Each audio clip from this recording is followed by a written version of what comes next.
Ayon po kay Sharon Cuneta, "Dearest Ma'am Lenny, please reconsider.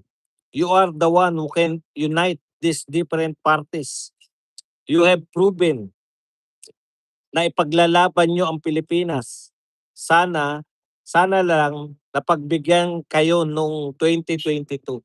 Yan. So aminado na hindi sila pinagbigyan. "Please choose a great VP, ideally from where you will garner more support than ever before. And Kiko and I will go all out for you po. Ma'am, mas madami na pong di hamak na umaasa sa inyo. Please, Ma'am Lenny." Yeah. Okay, totoo po ba na 'pag nag-all out support si Sharon Cuneta, mananalo na si Leni Robredo? Eh, nung 2022 po, nag-all out support na rin po si Sharon Cuneta, eh. Hindi po ba? Baka nga marami na pong botante ngayon ni hindi na po kilala si Sharon Cuneta. Laos na matagal na pong tapos na po yung panahon ni Sharon Cuneta ng kasikatan niya. Wala na pong silbi yan. Ibig sabihin, yung mga bagong botante ngayon, 18 anyos, baka na hindi na po inabutan na artista si Sharon. Kailan pa ba huling gumanap yan sa pelikula? Kailan pa ba napanood si Sharon Cuneta diyan sa mga telebisyon? O kung sabihin niyo na mag-o-all out support ka ngayon, nung 2022 nga nag-all out support ka kay VP Leni para maging, presidente, tinambakan. Ngayon pa ba, ha? Ngayon pa ba hindi siya tatambakan ni kaya nga po si Leni Robredo nakapag-isip-isip, 'di ba? Kasi una, tignan niyo, 'pag ba tumakbo si Leni Robredo, ano po ang ipagmamalaki niya na gawa niya sa Naga City? Wala naman pong earth-shaking. Mag-iisang taon na pong mayor 'yan sa Naga City. Ni wala po tayong naririnig na kakaibang ginawa niya sa Naga. Ang pinakabalita po diyan sa Naga napalitan na, nagdonasyon ng 500 million yata si BBM para po diyan sa, pagme-maintain ng Jesse Robredo, Coliseum ba 'yun o kung ano man ang tawag dun, sports, kung ano man yung tawag dun sa Coliseum ni Jesse Robredo, sports complex. Oh, 'di po ba? Ano po bang kakaibang nagawa niya, 'no? Ang isa pa pong putok na balita diyan yung nagtututuro sila ni BBM sa kanal. Yun pong dinalaw ni BBM yung creek. Oh, 'di po ba? Ang sukatan na po ngayon nung executive, pareho sila naging mayor kung tatapatan niya po yung mayoralty, yung achievement bilang mayor ni VP Sara, ano po ay pantatapat niya, ha? Yung, Davao City po ay kinikilala po sa buong Southeast Asia na pangalawa sa pinakatahimik na lugar. Top 10 po pinakamayaman na siyudad sa buong Pilipinas. Before Duterte hindi po sila pinakamayaman. Oh, ang Davao City po ay makokonsidera na talagang talaga pong totoo na debt-free, ah, wala pong utang at malaki po ang kinikita ng Davao City. Kaya nga po top 10 na pinakamayaman na siyudad sa buong Pilipinas. Paano niya tatapatan 'yun? Hindi po pupuwedeng tokis-tokis lang po 'yan. Achievement na po ang hanapin ng tao. Ikalawa, ano po ang pinakamalaking problema ng Pilipinas sa ngayon? Oh, ano po ang pinakamalaking problema ng Pilipinas sa ngayon? Corruption. Tanong, naririnig niyo ba na lumalaban sa korapsyon si Leni Robredo? Narinig niyo po ba na binabanatan niya yung mga corrupt official? Wala naman kayong naririnig. Hindi niya po sinusuportahan yun pong mga imbestigasyon. Wala pong investigation sa Pulida. misis ko. Alam niyo po, sa totoo, hindi po kailangan ng Pilipinas ang isang mabuting tao. Mabuti yung sa pamantayan natin, yung hindi nagmumura, yung laging malumanay magsalita. Hindi po yan ang siguro kung ang Pilipinas ay walang problema, ang pangunahing problema ng Pilipinas ay palamura ang tao, yan. Pwede yan si Leni Robredo. Hindi naman po eh. Ang pangunahin nating problema, magnanakaw yung ating mga nasa gobyerno. So hindi po ubra yung tao na walang boto, 'di ba? Hindi po kakayanin ni Leni Robredo yung labanan yung mga sutil kasi wala siyang kasutilan sa katawan eh. Totoo po, siguro kung batayan po ng mga magmamadre o batayan po ng mga ano po yung tawag yung most obedient. Yan, mga ganyan. Yung leader po na magiging santo, yan pwede po kasi Santa Leni nga yan eh. Pero po kung talamak po yung mga magnanakaw, titignan nyo naman po yung nababagay kung marami kung panay po ang tao sa gobyerno wala nang iniisip, no? Kundi halimbawa po papaano po lulutasin ni Leni Robredo yung ngayon, yung mga problema ngayon? O naging presidente siya, automatic ba yan magbabago po yung mga magnanakaw ngayon? Wag na po tayong maglokohan. Maski po si President Marcos sinasabi niya po, sangkatutak, marami po magnanakaw. Kaya nga ang sabi niya, mahiya naman kayo, di ba? Presidente na po ng Pilipinas yan, nagsasabi, mga tauhan niya na po yan kung tutusin. Pero nagsasabi po rin siya na talamak pa rin yung nakawan. No? Oh. Ngayon, papaano po yung asal diyan ni Leni Robredo? Ang point ko papaano siya pupuksain. Marami po sa psychological eh. Marami po kung bakit maraming hindi nagnakaw sa panahon ni Tatay Digong, panahon ni Duterte. Kaya po walang ganong magnanakaw nun. Takot sila kay Digong.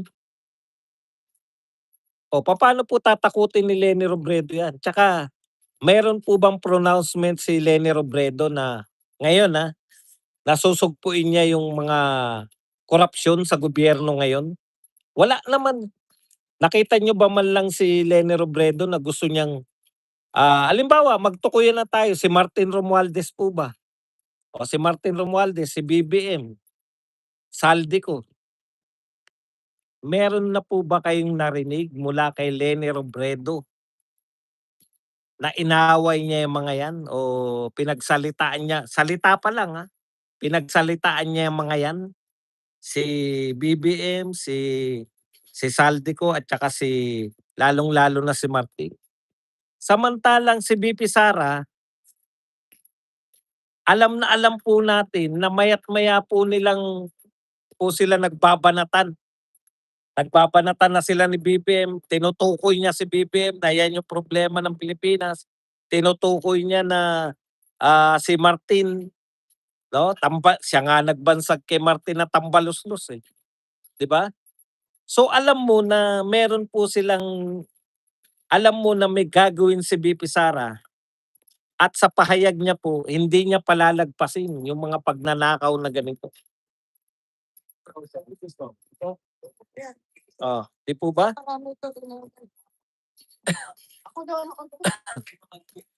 Alam niyo yung problema ni Leni Robredo, masyado siyang utuin. Kita niyo po kung paano po siya nakikipag-utuan ngayon kay BBM. Sa tingin ba ninyo magbabago po yan? Uto-uto. Si Leni Robredo uto-uto. Ngayon, uto-uto pa rin po siya pagdating po na naging presidente siya.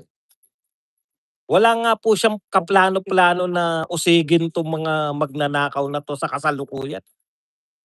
O, 'di po ba? Yan yung sinasabi natin sa inyo na ngayon kung anong pinapakitang nila ngayon, yan na po yun.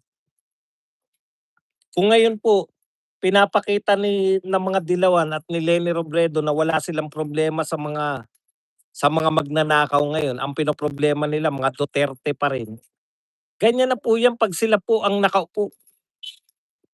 Duterte pa rin. Nakita niyo po yung mentalidad po ng mga Dilawan?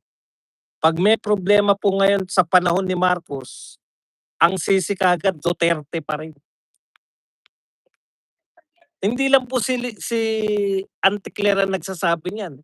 Mismo sa bibig ni Leni Robredo ano sabi niya, "Marami kaming problema ngayon sa droga dito sa Naga City dahil hindi natapos ni Duterte."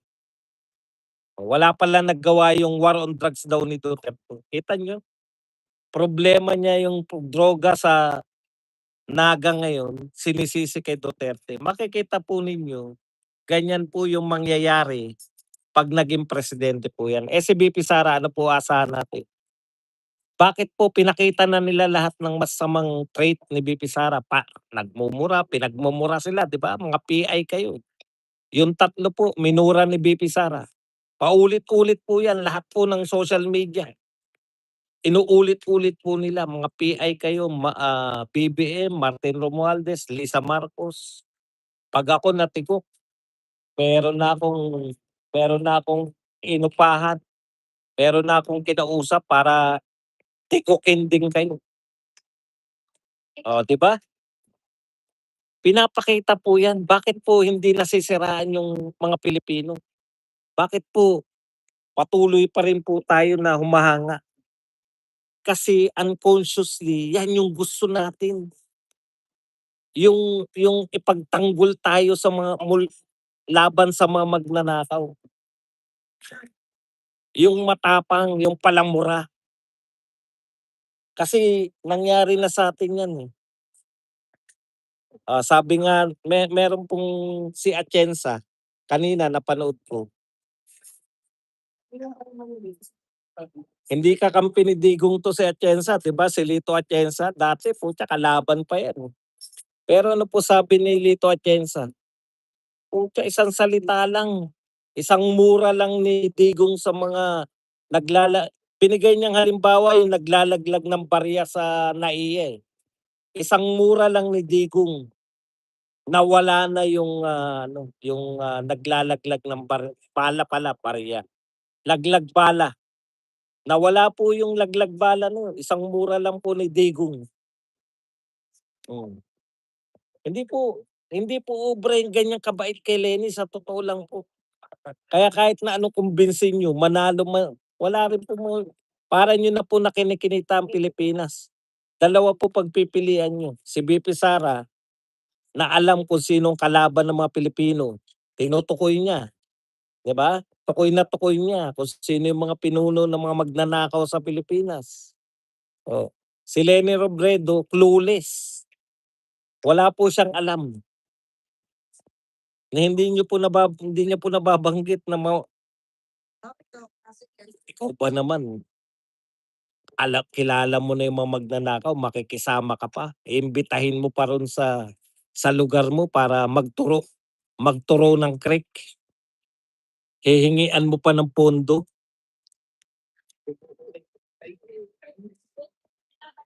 Very compromising sila. Hmm. Kaya okey lang naman sa'min 'yan, kumbinsihin niyo si Leni, gusto nga namin na kalaban na ni VP Sara lahat na sila, eh, magsitakbo na sila lahat para magkaalaman, eh. Malakas ang Tulfo, ilaban niyo, malakas ang Remulla, ilaban niyo, magkaalaman.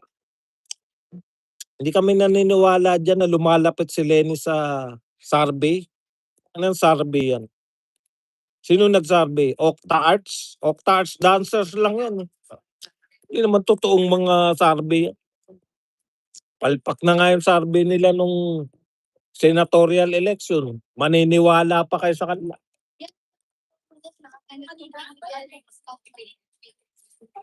Sunod-sunod 'yan, ngayon meron na yung Tangere. Sabi ng Tangere majority daw ng Pilipino gusto yung ma-impeach si VP Sara. Saan sila kumuha ng majority ng Pilipino?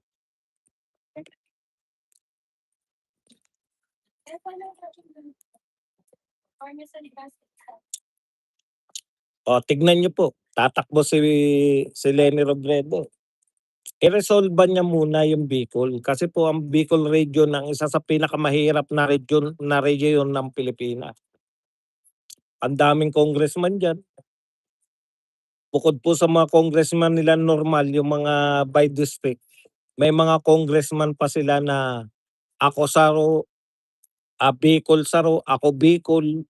Dami nilang congressman, 'di ba? Pero nanatili po na pinakamahirap na region. Hindi niya nga mapaangat yung region nila.